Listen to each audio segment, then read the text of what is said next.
work. Oxfam's fundraising growth has been like this over the last 20 years, phenomenally successful, and a lot of vested interests, and a lot of people saying, but that's what works, you've got to show that child dying in order to get money. And we are not saying for a second change overnight, or stop doing things right now. What we're saying is, we believe that it's within our gift and within our capabilities to devise new models, starting from this sort of knowledge.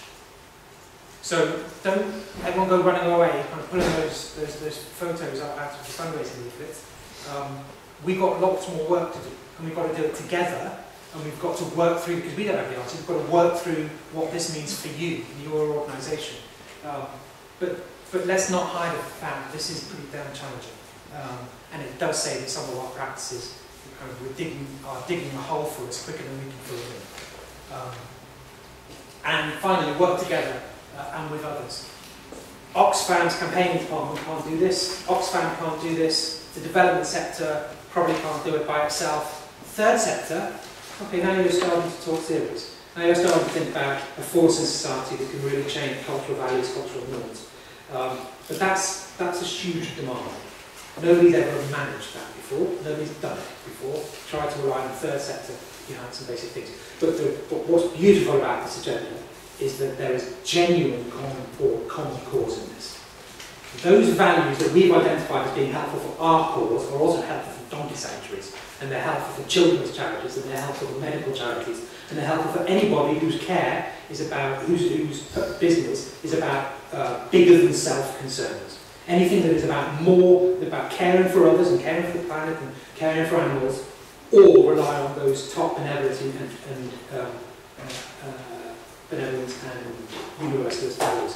So there is a genuine common agenda here. We've brought the rights of action for children and others into this conversation because we all benefit if we can stop damaging values and damaging flows. Okay. So these are just the practical implications of it. So we've got to change some of the words and language we use. Very, very importantly, we've got to change what we measure. Because at the moment, even though that, when I started talking about that opinion poll that was up and then down and stop people in the street asking their opinion, we all know instinctively that's not reliable and what they really believe and any indication of how they will act.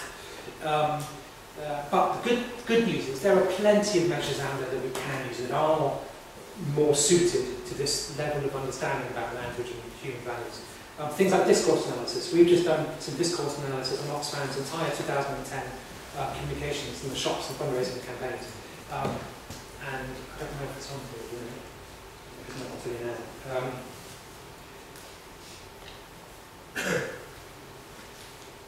No, it's not. Okay, so I'll tell you now. And the outcomes of that research are shock horror. The biggest, most dominant frame in our communications is the moral order.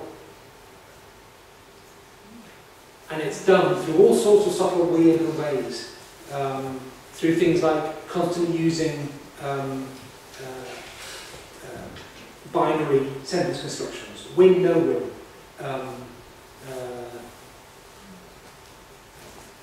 can't remember any others. But little thing, like how you construct a sentence opens a door to people seeing things in a binary way, which opens a door into a moral order frame, like things work in these things. So this is a really, really, we did this research because we wanted to shine a mirror back at ourselves and say, we think we're very values-driven, here's the actual value we're promoting, and they do not compute, they do not match up together. What we're doing, that's just hit a certain tier at Oxfam and there's an awful lot of disquiet right now, and people challenging it and not accepting it, so we've got a long way to go. But the point is that there are things we can do to do this. There's plenty of measure down there, plenty of values, ways of measure, and all that sort of thing. So we don't have to come up with new measures, we just need to kind of bring them into our practice. Evolve our campaigning much less. Now you see notes how they don't say no collectivism, no email campaigning, and none of this is didactic, none of this is binary, none of this is saying this is right, this is wrong. Coming back to what I said at the beginning, it's about the balance of how we do it. And over the last 10 years or so, Oxfam certainly, when I was to say the children, all the same, relies almost exclusively on that shallow activity, that shallow engagement type of thing. In fundraising, it's the direct debit £2 a month. In campaigns, it's collectivism and send an email to an MP. All of those things are problematic from the frame's values perspective. Our fundraising models, we have an enormous, I haven't seen the data from Ireland, but I've seen the data from the UK, and we have an enormous amount of churn in our fundraising databases. People come in and go out, people are highly promiscuous and jumping around between charities.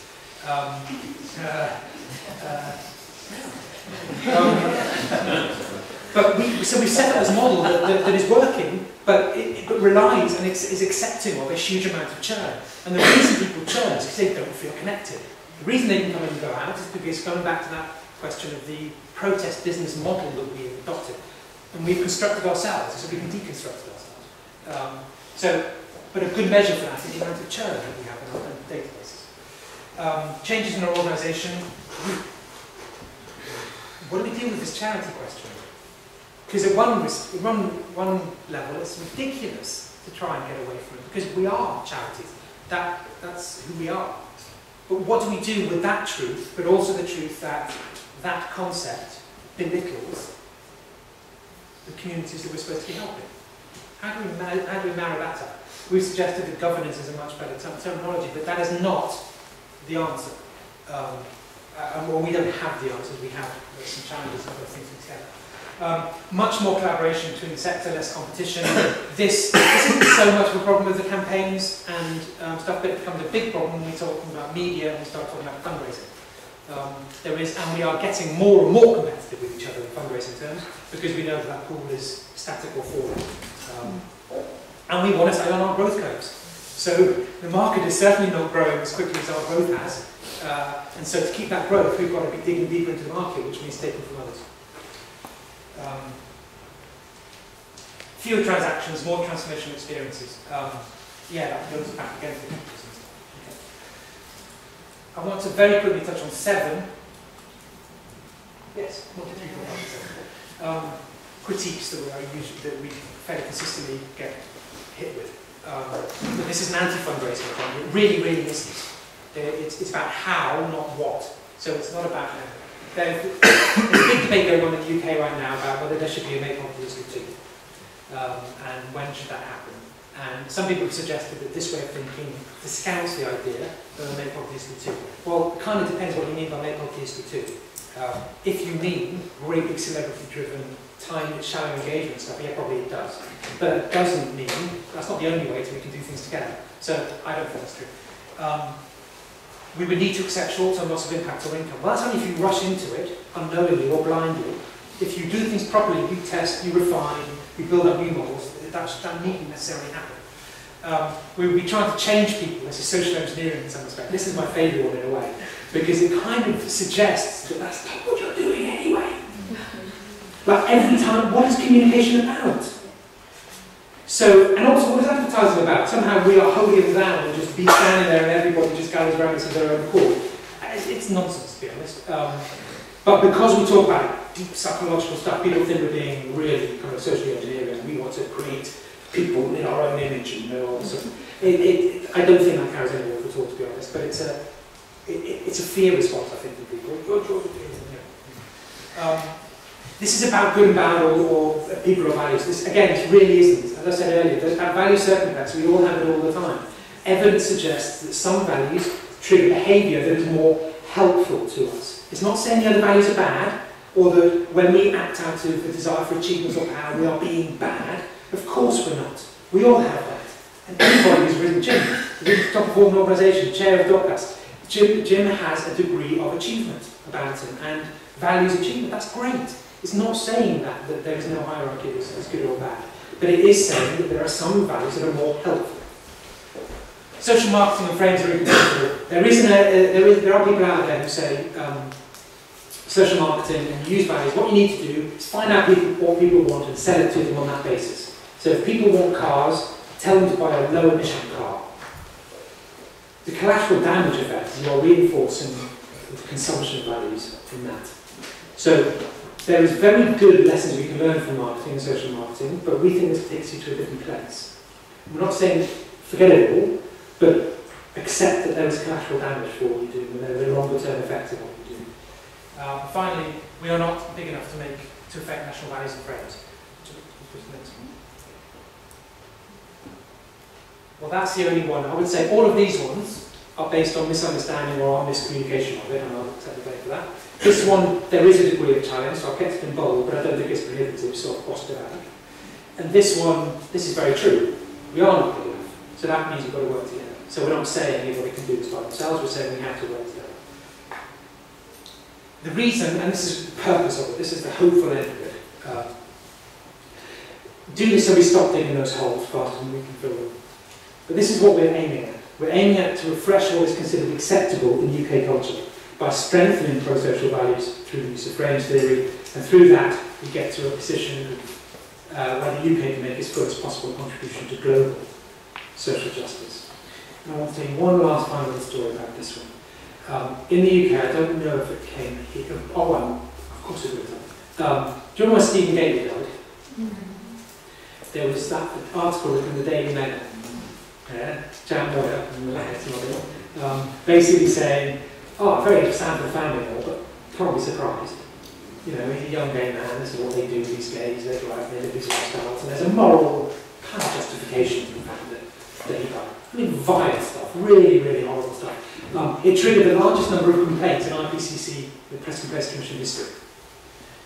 Some of that was organised campaigning, but an awful lot of it wasn't. Now, I kind of like to think of it as like it was almost a nation regurgitating that opinion. It was saying, this is not who we are. Even Daily Mail readers, this is no longer who we are. If that had been written 5 years before, it would have been more than one newspaper. And 5 years before that, it would have been probably the majority opinion. That's what is changing, that's the power of changing the frame. The frame for what it means to be gay changed. And so it rejected that which disputed it, that which said our frame is no different. That is what we mean about shifting what is considered acceptable in culture, and done through frames theory. The end.